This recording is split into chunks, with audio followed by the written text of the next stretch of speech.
You're the best dancer so far, the presidential It's a low candidate. bar.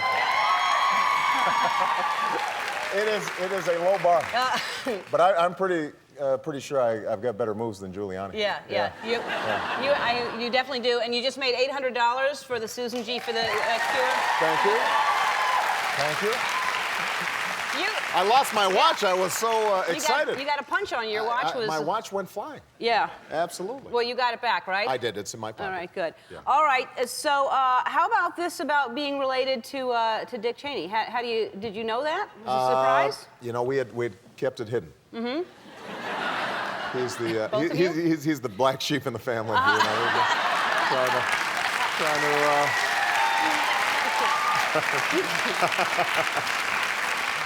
Now, y'all ever go hunting together or anything like that, or no?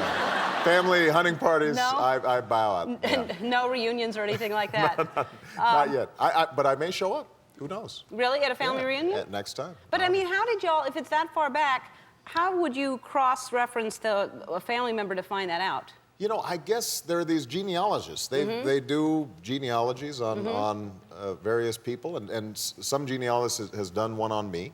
And you know, you always hope that you've got Cleopatra or something. Right. Then it turns out you've got some thief or something. Yeah.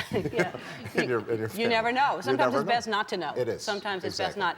All right, and so maybe you could be him for Halloween, Dick Cheney. I was thinking about that. Yeah. I saw some of those costumes, by the way. You looked sharp. Thank you. Yeah. Thank you very much. Yeah, you make a good Elvis. Yeah. I like the sideburns especially. Thank you. Well, those were real, and I just shave them for the Daily Show.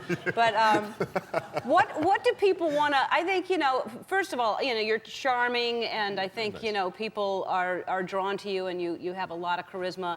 And politics, I really don't understand a lot about politics. I'll try to ask you some questions, and I think we have people at home and in the audience that have questions.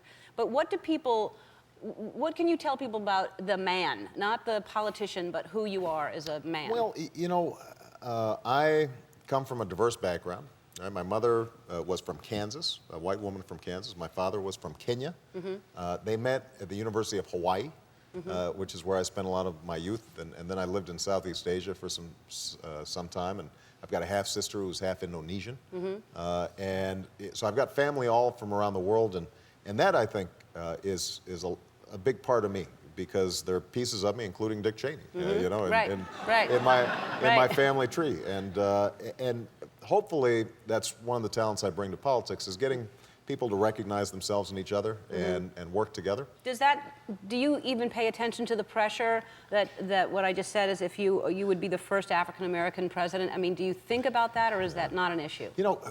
Just being the president, that's pressure enough. Yeah. And so, I spend most of my time just thinking about how can I communicate a message of change? Because I think, people are really frustrated with the gridlock and the pettiness of politics, and part of the reason why you may not pay attention to politics a lot is sometimes it's depressing, because it doesn't seem like we get a lot of stuff done. Right. And so, what I'm trying to do is, during this campaign, to figure out how can we bring people together around issues like healthcare, global warming, and giving a better education for our kids, and how can we overcome some of the special interests and the lobbyists that tend to dominate our politics. And if you win the primary, would you consider, and I asked Hillary this when she was on the show, would you consider Hillary as your running mate for vice president? I am just thinking right now about how I get through the primary. But Hillary Clinton is a terrifically accomplished woman, and she is going to be, I think, not only a formidable candidate during the primary, but she's just a terrific public servant. So right now, my job is just to make sure that I get through this primary, get the nomination, and then and also to make sure that my wife and kids don't forget who I am during the process. Yeah, I don't know how you do that. I don't know how you have the energy to do what you do every single day. You got to really want that job bad, because that's a lot of work, and then you get there and it's just tons of pressure. But it's like being the host of Ellen. Almost. It's almost that kind of pressure. Yeah. I mean, how do you handle it? I don't know. And how do you feel about speaking of me, how do you feel about gay marriage? Would you legalize gay marriage? You know, what I would do is immediately set up a civil union that is equal in federal rights so that all the states, all the rights that are conferred by the state are the same for gays and lesbians, same-sex couples, as for any other couple.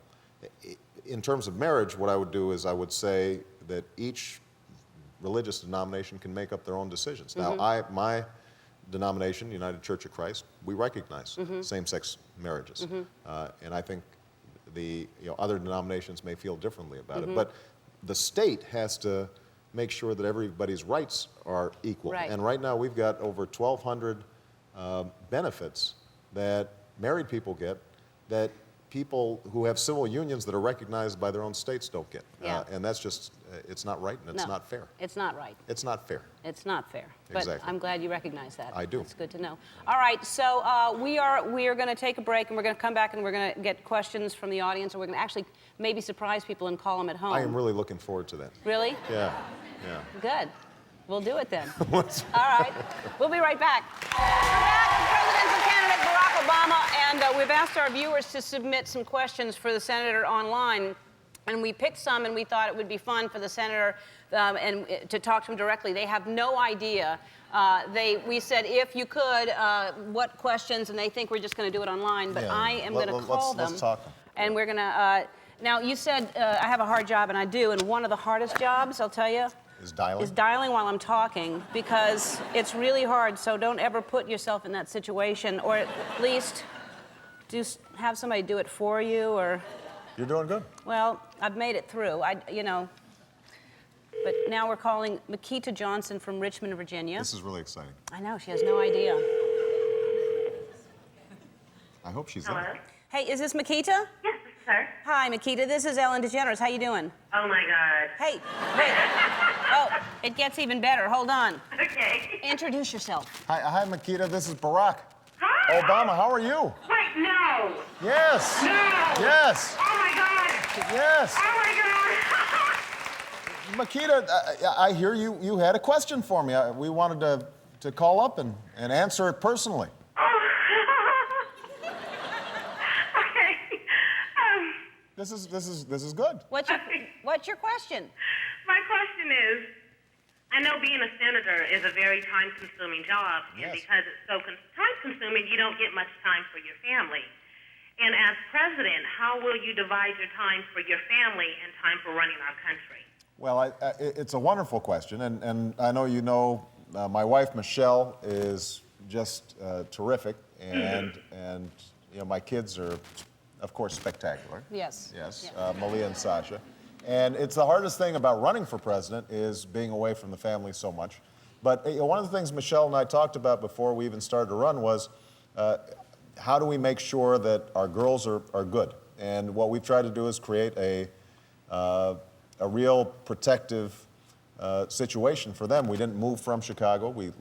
They're there going to the same school with the same friends and really try to be as normal as possible. And the nice thing about if I'm president, I hear that they give you public housing. There's this.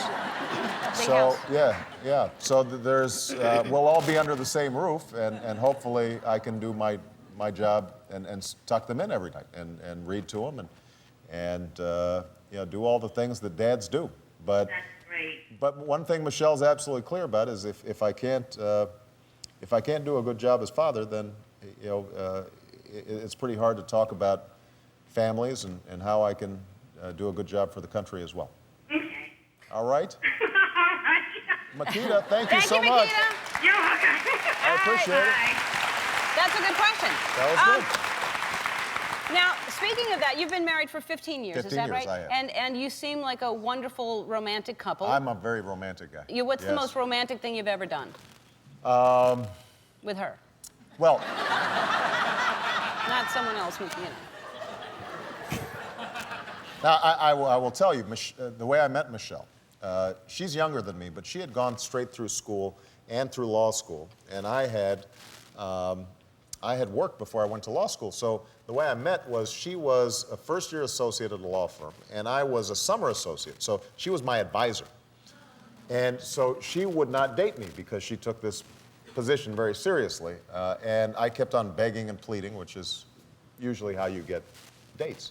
But finally, after a firm picnic, I offered to buy her ice cream.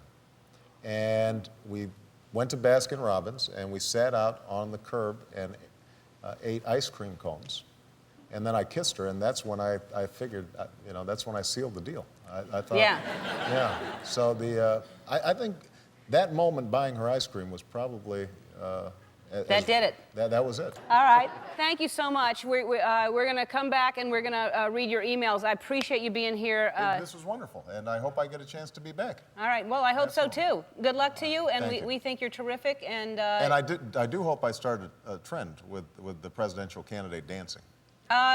Well, now they have to. I want to see him bust a move out here. All right. Absolutely. And we'll have this on tape to taunt them. Yeah. All right. We'll be back. All right. Thanks. I want to thank Senator Barack Obama, Sabrina Bryan, and Mark Ballas. I've been thinking about the lovely tone of Barack Obama's voice, and I thought how wonderful it would be if he read a selection from my book, My Point and I Do Have One, which has been recently reissued and is widely available at your local bookstores. And so now, I give you Senator Barack Obama.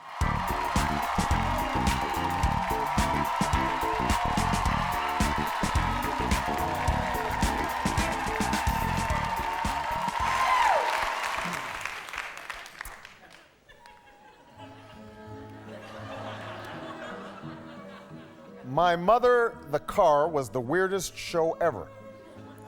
It even tops The Flying Nun.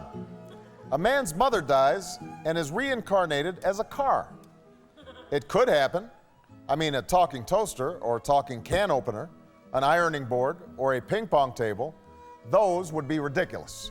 But a talking car, that's much more likely. Somewhere along the way to putting this show on the air, drugs had to be involved. It was the 60s. To me, it sounds like the last idea you have, and you mention it, kind of embarrassed, and after all your other ideas have been rejected. I came up with this one at 3 in the morning. I don't know. Well, it's a talking car, like they have, and it's this guy's mother, I guess. Now, he might not have been zoned out on Boo or Goofballs, but the network guy who bought it, man, he had to be on something. Right, it talks. Just like a person talks. I dig it. Write it up. I'll give you more notes after I tie-dye my shirt and drive up to San Francisco to see the Grateful Dead. Wow. Look at my fingers. They're funny. Thank you.